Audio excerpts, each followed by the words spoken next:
Good morning class. Today we are going to learn second chapter of accounting, that is accounting for partnership और उसके basic concepts के partnership क्या होती है और business में जब हम partnership की बात करते हैं तो what is partnership etcetera etcetera.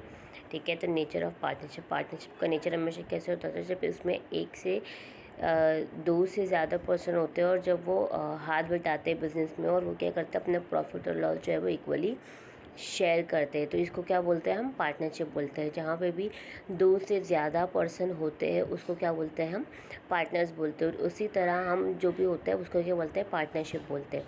तो पार्टनरशिप एक्ट क्या करते हैं 1932 के तहत हम लोग इसको डिफाइन कर सकते हैं कि पार्टनरशिप एक रिलेशन होता है जहाँ पे पर्सन जो है एग्री करते हैं कि वो लोग बिजनेस में प्रॉफिट या लॉसेस जो भी होगा वो इक्वली डिस्ट्रीब्यूट करेंगे, कैरिड ऑन बाय ऑल और any of them acting for all, या फिर चाहे वो प्रॉफिट हो या फिर लॉस हो दोनों क्या करेंगे इक्वली शेयर करेंगे।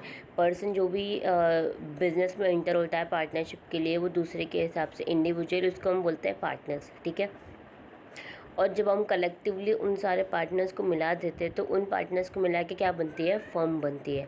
और उन पार्टनर्स के अंदर जो बिजनेस कैरिड होता है उसको क्या बोलते हैं हम फर्म का नेम बोलते हैं। मतलब a partnership firm has no separate legal entity. Partnership मतलब पार्टनर्स और फर्म मतलब कंपनी। इसी तरह जब पार्टनर्स और फर्म दोनों मिलते हैं तो वो क्या बन जाती है पार्टनरशिप फर्म बनती है। ठीक है, उसकी कोई सेपरेट लीगल एंटाइटी नहीं होती है, जबकि पार्टनर्स उसमें क्या कर रहे होते हैं कॉन्स्टिट्यूट कर रहे होते हैं। तो इसके लिए क्या है एसेंशियल फीचर्स है पार्टनरशिप के, वो क्या है कि 2 और मोर पर्सनस होने चाहिए। अगर हमें पार्टनरशिप फॉर्म करनी तो ये तो हमारे लिए बहुत ईजी वाला टास्क है कि जब हमें पार्टनरशिप फॉर्म करनी तो हमारे पास 2 से ज़्यादा पर्सन होने चाहिए, या फिर हम बोल सकते हैं कि हमारे पास मिनिमम नंबर ऑफ़ पार्टनर्स होने चाहिए जो फर्म को रन कर सके और जो अपने प्रॉफिट्स को शेयर कर सके।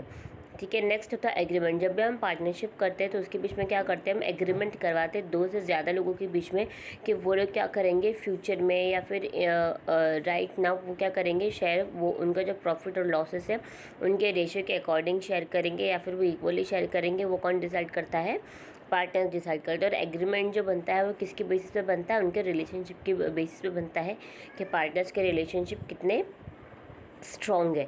ये नेसेसरी नहीं है कि एग्रीमेंट हमेशा रिटन फॉर्म में ही हो, हमेशा ज़रूरी नहीं होता कि एग्रीमेंट जब बनाते हैं कॉन्ट्रैक्ट जब हम बनाते हैं वो हमेशा रिटन फॉर्म में वो हम ओरल एग्रीमेंट भी बना सकते हैं, लेकिन हम डिस्प्यूट्स लड़ाई झगड़े अवॉइड करने के लिए हम क्या करते हैं रिटन पेपर में वर्क करवाते हैं। ठीक है, नेक्स्ट बिजनेस। तो बिजनेस क्या होता है जो एग्रीमेंट होता है क्या करता है बिजनेस को कैरी करता है, जो भी ऑनरशिप होता है प्रॉपर्टी का उसकी उसका जो अमाउंट होता है पार्टनरशिप का उन सारी चीज़ों को रिलेटेड जो भी प्रॉब्लम होती है उन सारी चीज़ों को रिजॉल्व करता है। ठीक है, शेयरिंग प्रॉफिट, तो वो प्रॉफिट को शेयर करता है। एलिमेंट है कि जो भी पार्टनर्स बनते हैं तो वो क्या करते हैं प्रॉफिट और शेयर को बिजनेस प्रॉफिट और लॉस को शेयर करते हैं बिजनेस में। और सारे पार्टनरशिप एक्ट को कंबाइन करते पार्टनरशिप के रिलेशन को डिफाइन करते हैं वो लोग, और जिसकी वजह से पीपल क्या करते हैं एग्री करते हैं कि हम इतने इतने प्रॉफिट पे काम करने के लिए रेडी है या फिर इतने परसेंट के प्रॉफिट पे हम लोग काम करने के लिए रेडी है। ठीक है, एक होता है लायबिलिटी ऑफ पार्टनर्स। तो लायबिलिटी ऑफ पार्टनर्स मतलब ईच पार्टनर जो होता है वो लायबल होता है कि वो किसी और के साथ to join with all the other partners and also civilly the third party for all the acts of the firm done while he is a partner. जब हम लायबिलिटी ऑफ पार्टनर मतलब पार्टनर जो होता है वो इतना लायबल होता है कि वो डिसीजन लेने के लिए मतलब वो खुद भी अपने लिए या फिर फर्म के लिए डिसीजन ले सकता है। ज़रूरी नहीं है कि अगर उसने पार्टनर में ज्वाइन किया या फिर जो बॉस है वही करेगा, नहीं।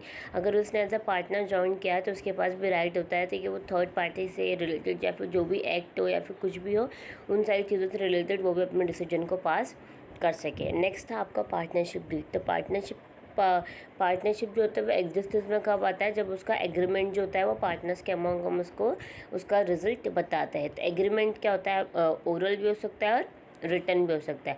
तो पार्टनरशिप एक्ट जो होता है वो उसके अंदर कोई एग्रीमेंट रिक्वायर नहीं होता कि आपको राइटिंग में ही करना है, लेकिन whenever it is in writing the document, और जब भी वो राइटिंग में होता है document in terms of agreement उसको हम क्या बोलते हैं पार्टनरशिप डीड।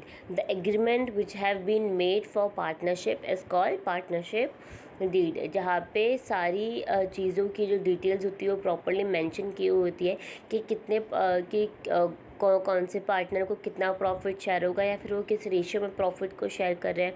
या फिर इक्वली डिस्ट्रीब्यूट, मान लीजिए कि अगर 3% है तो अगर वो लोग चाहते हैं कि हम इक्वल डिस्ट्रीब्यूशन करें, तो इक्वल डिस्ट्रीब्यूशन कैसे हो जाएगा, 33 33 33 33%, 33% और 33%, ये इक्वल डिस्ट्रीब्यूशन हो गया तीनों का, ठीक है।